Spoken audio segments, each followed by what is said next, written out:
Oke, dia pasti suka guci-gucian nih, ada yang seperti itu ya. Betul.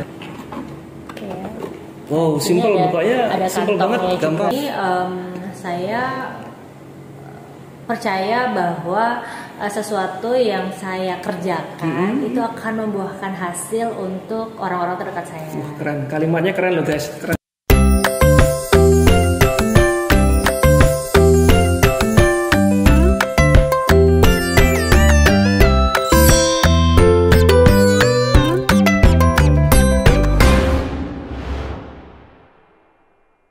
Oke, ya saya lanjutin ya kak ya.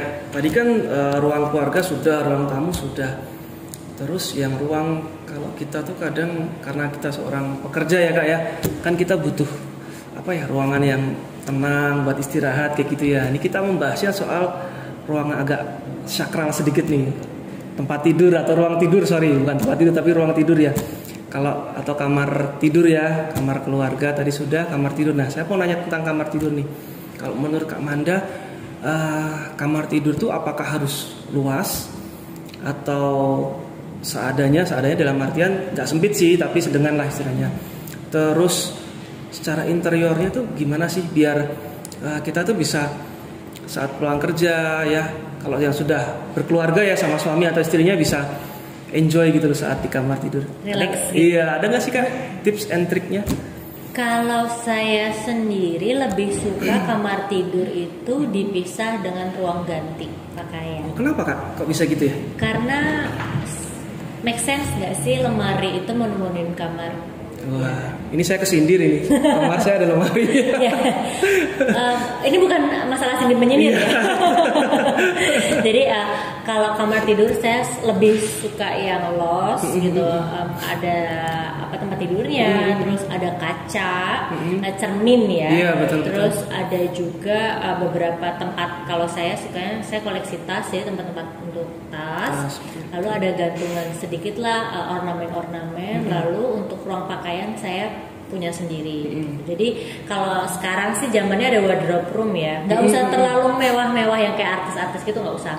Jadi kita pergunakan kamar kecil, kamar yang kosong daripada kita anggurkan cuma jadi gudang gitu ya, kita bisa gunakan untuk wardrobe room. Gitu. Bisa kita taruh sepatu kita di situ, terus pakaian yang jarang dipakai, pakaian yang dipakai itu saya kualifikasikan sendiri-sendiri. Ini yang sering pakai, ini yang jarang, dan misalnya kita ada kegiatan menyetrika apa segala macam ada di wardrobe room itu sendiri. Jadi itu tertata rapi.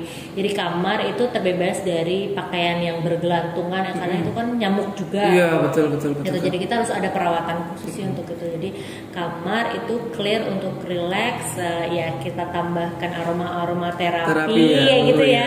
Terus dengan suasana yang redup, itu ada second lamp juga yang sekarang lagi ada LED gitu kan, yang warm. Jadi ya itu caranya saya sama suami untuk relaksasi setelah kita berkegiatan di luar. Saya bayangin yang disampaikan Kak Manda itu kayaknya hangat banget gitu, warm banget betul. Jadi konsepnya Kak Manda itu kamar tidur itu memang benar-benar buat istirahat. Dan saya pasti yakin tanpa nanya Kak Manda, kayaknya ruangan tidur Kak Manda nggak ada televisi ya? Enggak. Nah ya kan, karena konsepnya Kak Manda itu ruangan tidur benar-benar untuk istirahat seperti itu. Nah tadi kan udah bahas soal kamar tidur nih Kak. Nah ini buat momi-momi di seluruh Indonesia nih, kita bahas soal dapur. Kalau di tahun 2021 ini saya bukan merendahkan perempuan ya enggak ya, tapi kadang itu perempuan sekarang jarang suka yang masak nih Kak. Tapi menurut saya sih sebenarnya ada sih pancingan biar perempuan itu apa ya, hobi memasak. Kita bahasnya biasanya dapur itu kalau perempuan hobi memasak tuh dipancingnya soal kitchen set. Nah ini kan saya belum tahu nih soal kitchen set. Kak Manda ini paling jago kalau jelasin kitchen set. Mungkin kalau untuk kitchen set sendiri ada nggak sih Kak tipe-tipenya atau mungkin apa ya, tanda petik khusus kitchen set tuh harus bagaimana, itu gimana ya Kak? Ada nggak ya? Gini, basically saya lebih suka ngulik tentang dapur ya. Dalam arti bukan berarti saya jago masak ya. Tapi saya suka melihat dapur itu rapih. Rapih itu jadi kita benar tadi Mas Anur bilang itu adalah pancingan kita biar kita mau utak-utak nih di, di dapur. Nah kalau untuk kitchen set sendiri memang budget itu sangat besar ya kalau untuk kita build kitchen set gitu. Ada macam-macam tipe nih, misalnya ada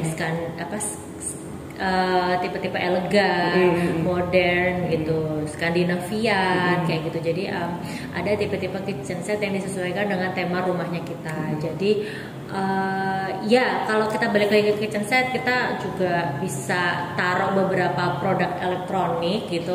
Dan kita bisa balik lagi ada banyak lini produk di Modena gitu. Kita punya produk cooling juga dan cooking. Nah itu bisa di kolaborasikan sama kitchen set yang kita mau, dari segi price pun, dari segi kegunaan pun itu masuklah gitu sesuai segmentasi yang kita tujukan. Misalnya kita low budget, kita kan pasti pakai cooker hood, kita ada kompor tanam, bisa freestanding juga kalau misalnya tempat kita tidak memungkinkan untuk membuild kitchen set.